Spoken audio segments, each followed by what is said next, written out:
Hello, citizens of the world. We are anonymous.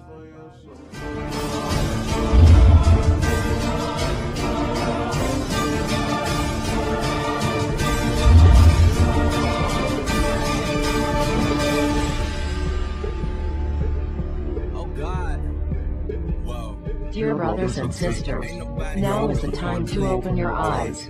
In a stunning move that has civil libertarians stuttering with disbelief, the U.S. Senate has just passed a bill that effectively ends the Bill of Rights in America.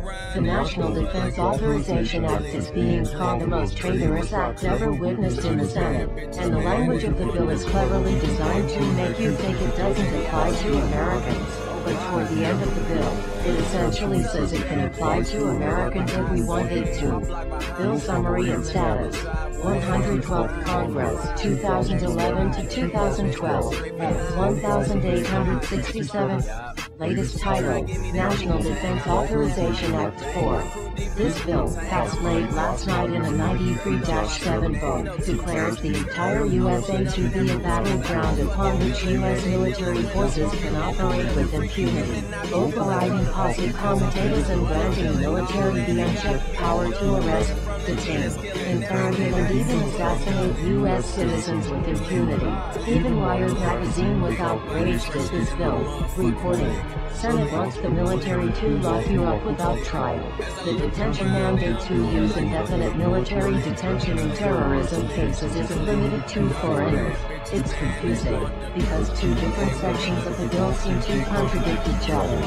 But in the judgment of the University of Texas Robert Chesney, a nonpartisan authority on military detention, U.S. citizens are included in the grant of detention authority. The passage of this law is nothing less than an outright declaration of war against the American people by the military-connected power league.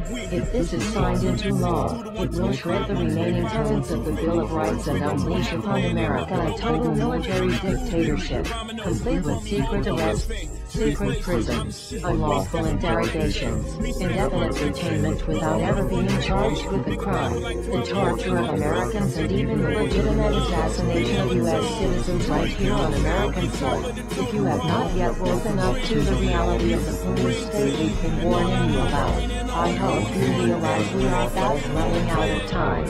Once this becomes law, you have no rights whatsoever in America, no due process, no First Amendment speech rights, no right to remain silent, nothing.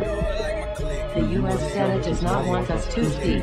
I suspect even now orders are being shouted into telephones and men with guns will soon be on their way. Why?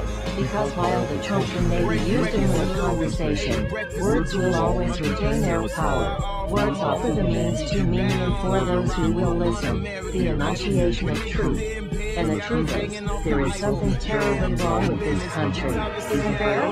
Cruelty and injustice, intolerance and oppression, and we're ones who have the freedom to object, to think and speak as you saw fit.